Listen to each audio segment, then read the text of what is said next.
Sir Yasin है। मैं UMC उम्मीद मल्टीमीडिया चैनल की तरफ से आपको खुशामदीद कहता हूँ। आज हम क्लास 9th बायोलॉजी का लेक्चर नंबर 38 डिस्कस करेंगे। Relationship of balance diet with age, gender, activity.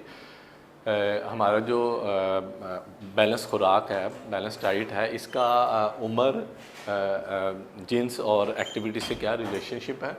During growth period of body there is high metabolic rate in body cells and so body need balance diet.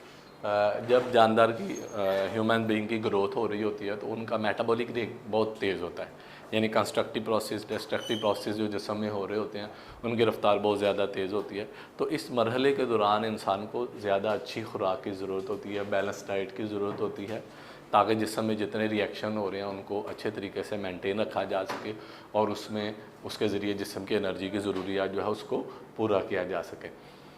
Adults need less protein per kilogram body weights, but a growing boy girls need more protein per kilo। अब एक जो शख्स बालग हो चुका है उसको बनिस्बत कम protein की ज़रूरत है, लेकिन वो लड़का या लड़की जो ग्रो कर रहे हैं, टीन एजिस में है, अभी ग्रोथ हो रही है, तो उनको इस दौरानिए में प्रोटीन की ज़्यादा जो है वो ज़रूरत होती है। प्रोटीन मीन ज़्यादा उनको दालें और गोश्त जो है उनकी डेली खाने की ज़रूरत होती है, ताकि उनके जिस्म में ज़्यादा से ज़्यादा प्रोटीन जाए और उनके बॉडी की ग्रोथ जो है वो अच्छे तरीके से हो जाए। Similarly children need more calcium and iron for growing bones. And इसी तरह जो बच्चे होते हैं जो ग्रो कर रहे होते हैं उनकी हड्डियाँ डेवलप हो रही होती हैं, उनको कैल्शियम की ज़्यादा ज़रूरत होती है और उनमें ब्लड सेल्स ज़्यादा बढ़ रहे होते हैं, इसी वजह से उनको आयरन की जो है वो बहुत ज़्यादा ज़रूरत होती है। कैल्शियम की बच्चों की ज़रूरियात पूरी करने के लिए हम छोटे बच्चे ज़्यादा दूध पीते हैं ताकि वो कैल्शियम की उनकी ज़रूरियात जो है वो पूरी हो जाए, ठीक है। इसके अलावा उनमें रेड ब्लड सेल्स बन रहे होते हैं। Gender has impact on the requirement of balance diet. ज़ाहिर है मर्दों को खुराक की ज़्यादा ज़रूरत होती है बनिस्बत औरतों के, क्योंकि मर्दों की एक्टिविटी ज़्यादा होती है नॉर्मल आम तौर पर, तो इसलिए वो ज़्यादा खाने की ज़रूरत होती है बनिस्बत फीमेल्स के। Women have comparatively less metabolic rate than man of same age and weight, यानी वो आदमी और मर्द जो सेम एज के हैं तो औरतों को कम उनके अंदर मेटाबॉलिक एक्टिविटीज़ हो रही होती हैं, प्रोसेस रिएक्शंस हो रहे होते हैं, और मर्दों में ज़्यादा तेज़ रिएक्शन हो रहे होते हैं और इसी वजह से उनको डाइट की ज़्यादा ज़रूरत होती है, खुराक की ज़्यादा।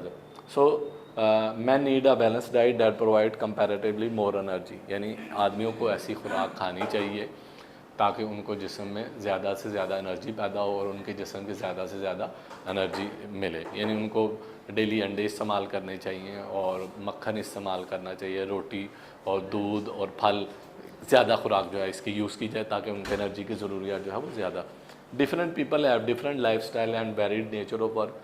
मुख्तलिफ लोगों का लाइफ स्टाइल भी मुख्तलिफ होता है और इसी लिहाज से उनकी खुराक भी डेफिनेटली चेंज हो जाती है। वो शख्स जो मज़दूर है सारा दिन उसने बहुत मेहनत करती है, उसको ज़्यादा खुराक की ज़रूरत होती है। वो शख्स जो ऑफिस में बैठ के काम करता है, उसने कलम चलाना है, उसको बनिस्बतन मज़दूर के इतनी हैवी डाइट लेने की ज़रूरत और ख़ुराक की ज़रूरत नहीं होती। Malnutrition problem related to nutrition, गज़ा कम खाना, ज़्यादा खाना, मुनासिब गज़ा ना खाने से जिस्म में जो भी मसाइल पैदा होते हैं वो माल न्यूट्रिशन कहलाते हैं। It often refers to under nutrition resulting for inadequate consumption, poor absorption और एक्सेसिव लॉस ऑफ न्यूट्रन। इसकी एक सूरत होती है अंडर न्यूट्रिशन। अंडर न्यूट्रिशन का मतलब है गज़ा कम आपने इस्तेमाल की, डाइट में लगे जिस्म को जो प्रोटीन और कार्बोहाइड्रेट और विटामिन्स मिनरल्स की ज़रूरत है वो मुनासिब खाना ना खाया। इससे क्या होगा कि कम कंजप्शन की, यानी कम खाना इस्तेमाल हुआ, पुअर अब्जॉर्प्शन, हमारे इंटेस्टाइन ने खाना कम एब्जॉर्ब किया, ठीक है, और जिस्म में ज़्यादा न्यूट्रिएंट्स जो है वो लॉस हो गए। तो ऐसी सूरत हाल में उन लोगों में अंडर न्यूट्रिशन के मसाइल पैदा हो जाते हैं, तो उनमें वीकनेस आ सकती है, ब्लड प्रेशर लो हो सकता है। इसके अलावा और बेशुमार इससे रेलिवेंट माल न्यूट्रिशन इंक्लूड्स ओवर न्यूट्रिशन। दूसरी एक सूरत हाल होती है आपने ज़्यादा खाना खा लिया, मतलब फैटी गज़ाएँ ज़्यादा खा ली, मसाले वाली ज़्यादा बार बार खाना खाया, तो वो ओवर न्यूट्रिशन की सूरत हाल आ जाती है। रिजल्टिंग फॉर ओवर, उसकी ओवर पहली सूरत हाल तो ओवर रेटेड होती है, बार बार खाना, मतलब हर 2 घंटे बाद खा लिया, ज़्यादा खा लिया गुंजाइश से। एक्सेसिव इनटेक ऑफ न्यूट्रिएंट्स ज़्यादा ले लिए, ठीक है। Most commonly mall nutrition people either do not have enough calories in their diet और ईट diet that lakes protein.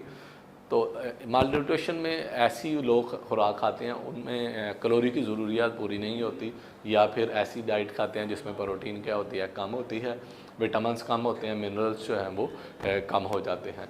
Mall nutrition weakens the immune system. पहला असर क्या होगा, आपने खाना कम खाया या ज़्यादा खाया, उसका पहला असर होगा आपका इम्यून सिस्टम कमज़ोर हो जाएगा। जिसम में वाइट ब्लड सेल्स होते हैं जो बीमारियों के ख़िलाफ़ लड़ते हैं, जिस्म की बीमारियों के जरासीमों के ख़िलाफ़ लड़ने की सलाहियत जो है वो इम्यूनिटी कहलाती है। और अगर खुराक कम ज़्यादा होगी तो जिस्म की बीमारियों से लड़ने की ताकत ख़त्म हो जाएगी, कम हो जाएगी, जिससे बीमारियां जो है वो ज़्यादा होना शुरू हो जाएंगी।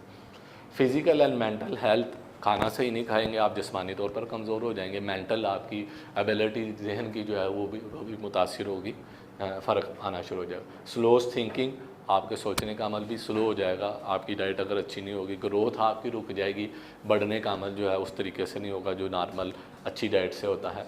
इसके अलावा अगर बच्चा कोई पैदा हो रहा है माँ के पेट के अंदर है और उसको माँ ने सही खुराक ना खाई तो उस बच्चे पे असरात भी हो सकते हैं, उसमें डिफेक्ट आ सकते हैं, किसी किस्म का भी कोई फीटल प्रॉब्लम आ सकती। कॉमन फॉर्म आमतौर पर माल न्यूट्रिशन क्या होता है, नंबर 1 प्रोटीन एनर्जी माल न्यूट्रिशन। आपने ऐसा खाना खाया जिसमें प्रोटीन नहीं थी, गोश्त कम यूज़ किया, ठीक है, तो वो प्रोटीन एनर्जी माल न्यूट्रिशन हो सकती है। या मिनरल डेफिशिएंसी डिजीज़, आपने ऐसा खाना खाया जिसमें मादनियात मौजूद, मिनरल्स मौजूद नहीं थे, उससे मिनरल से मुताल्लिक़ बीमारियाँ भी हो सकती हैं। इसके अलावा आपने ओवर इनटेक न्यूट्रिएंट्स बहुत ज़्यादा ग़िज़ा इस्तेमाल की तो उससे भी माल न्यूट्रिशन हो सकती है, आपको मुख्तलिफ़ किस्म की बीमारियाँ लाहक हो सकती।